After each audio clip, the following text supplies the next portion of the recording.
I am Maria Teresa Guasti from the University of Milano Bicocca in Italy.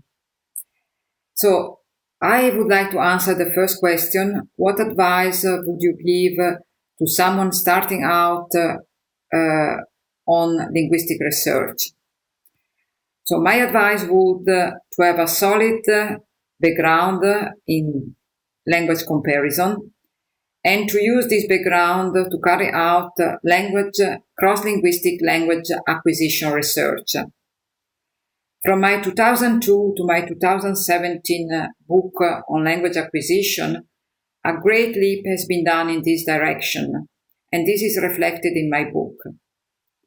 In addition, some European projects, cost actions, have also investigated cross-linguistically language acquisition. However, I think that a lot more needs to be done. This is a challenge that we have taken with Uli Sauerland and Artemis Alexiadou in a project called Leibniz Dream, that is founded by the European Commission and that will last for 6 years from January 2021. The second question is what are the contributions of linguists to society? I think that there are at least two areas where our contribution is relevant.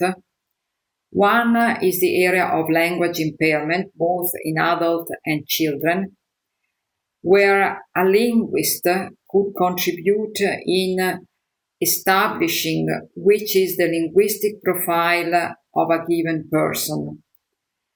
And this information is relevant to build a rehabilitation program that is tailored to the needs of a given person.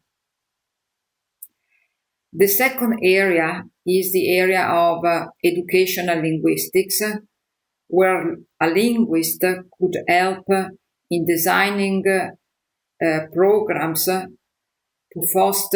boost the language acquisition of immigrant children, the learning of a second language in particular. In both fields, one thing that could be done is to transfer to the area of applied linguistics the kind of technique that we have been using in language acquisition to carry out experiments. With Silvia Silleresi and Mirta Vernice, we have wrote a book that does exactly this, namely indicate to teachers and speech therapists how they could use certain technique to promote language in either language impaired population or to boost language in immigrant children learning a second language. Unfortunately, the book so far is only in Italian, but we hope to have a version in English as well. Which topics do you consider should be investigated in the next 10 years? I think that any topic is fine, provided you formulate a clear hypothesis and are able to connect this hypothesis to the whole enterprise of understanding how the process of language acquisition unfolds. What are the challenges in the area? Of the many challenges, I will discuss two. One is the following. Children seem to know a lot more than we think. For example, by 20 months of age, they understand subject and object WH questions. And this has been established through the preferential looking paradigm.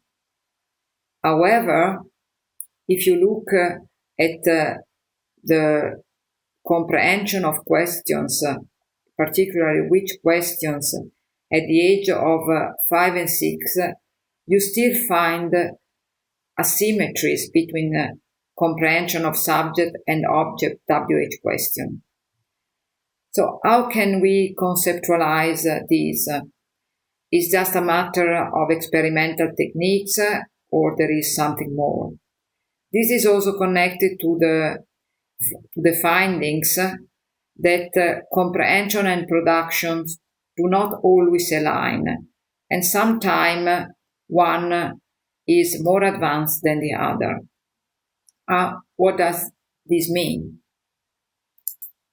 The second challenge has to do with the relation between music and language.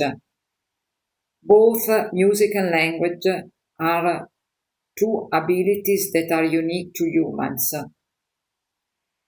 In addition, it has been shown that rhythm that is common to music and language may be impaired in children with language disorders or children with dyslexia, an impairment in learning to read fluently.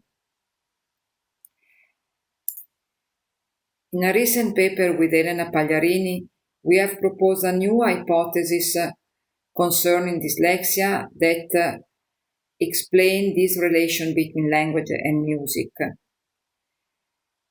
There are other findings that are relevant to this question. For example, the finding that rhythmic priming may improve language processing. So, how can we conceptualize this relation between language and music? An interesting book in this direction is a book by Patel, 2008. And there are, from 2008 on, many more articles that deal with this relation that I think is worth investigating further.